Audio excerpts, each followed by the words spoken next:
who do you think has been the most influential during that time, LeBron or Jordan?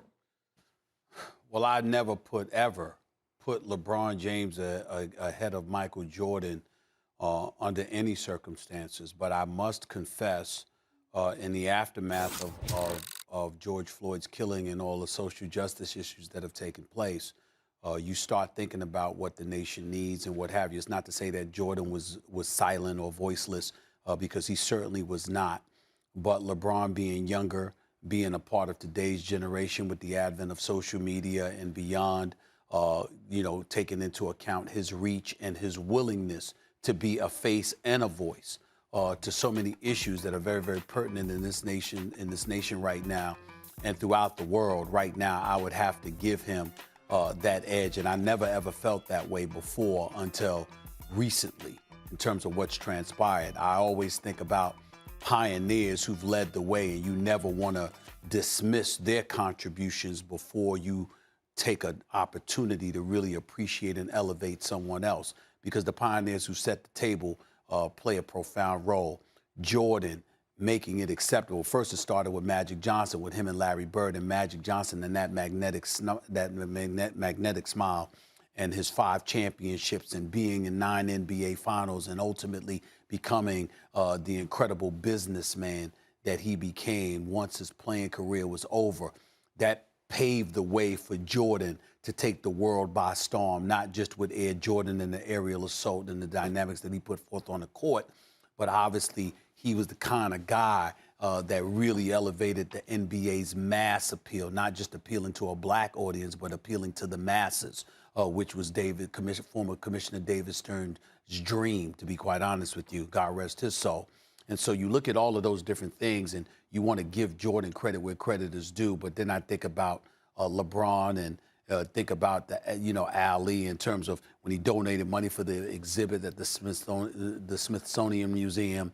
Some of his, the school in Akron, and putting the underprivileged kids in Akron, Ohio, through school along with their parents and what have you. His philanthropy, his charitable donations, his willingness to give a voice to the voiceless, and speaking on some of the issues that he's been willing to speak about.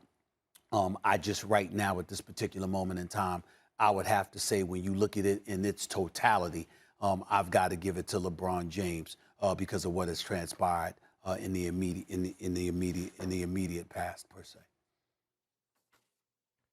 I respect that, because LeBron James has absolutely led on social issues and has been, just because the circumstances are right for that now, and we're not as right in Jordan's day. Right.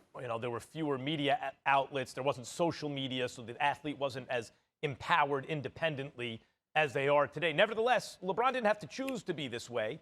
He didn't have to automatically be this way. He chose to be this way and deserves a lot of credit. I would say that when you bring up Ali, there is a difference. Muhammad Ali was willing to make great sacrifice. And in terms of social justice, that's why he became an icon. When the cost started going up for social justice, Ali was willing to pay that premium. Same thing with Kaepernick. Kaepernick was willing to make a sacrifice. And it's been a little bit different for LeBron. The cost of social activism has not been as high for LeBron as for some others. So I don't think that he resonates as an icon in a social justice way, though the way Ali did, or to a lesser extent Kaepernick does, though he absolutely deserves tremendous credit for influence off the court in that way, no doubt. I still say the answer is Jordan here, Stephen A., because 30 years takes you back to 91. Michael Jordan was, at the time, in the process of exploding the NBA and basketball into a worldwide phenomenon. Whether or not it had the biggest economy, it was the hottest sport and fastest growing sport in the world because of Michael Jordan. Even today, his Jordan brand stuff outsells LeBron's, like his sneakers, 5 or 10 to 1.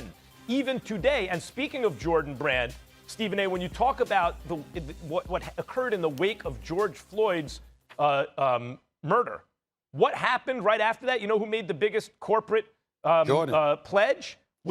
Jordan brand. $100 million over 10 years. So Jordan he exploded basketball. His style was emulated by everyone. Bigs face the basket now in terms of on-court style because everyone wanted to be like Mike Kobe wore 24, one more than Jordan. LeBron wears 23. All that stuff. In addition, he became a billionaire and a team owner. So though the avenues for kind of influence were not the same as they are today for players in terms of social justice issues, and maybe Jordan didn't have that temperament that LeBron has anyway. In terms of overall influence on and off the court, I still believe Jordan has had the most in the last 30 years. Well, certainly I'm not going to dismiss that, because I think all your points are points I made in the past, and they're incredibly valid, and I get that. Not to mention the fact that the very brand that LeBron uses to really take his positions and really elevate it to another level is the brand that Jordan built, which was Nike. Jordan built that brand. So we have to make sure we give credit to Jordan for that as well. I just think that at this particular moment in time, when we talk about impact, there was a time that obviously I always thought that Jordan and others were unfairly maligned for not giving enough of a voice to issues, because there are a multitude of ways to skin a cat, and there's so many things that he does behind the scenes on such an incredibly positive level that he should not have been maligned for it the way that people have tried to from time to time.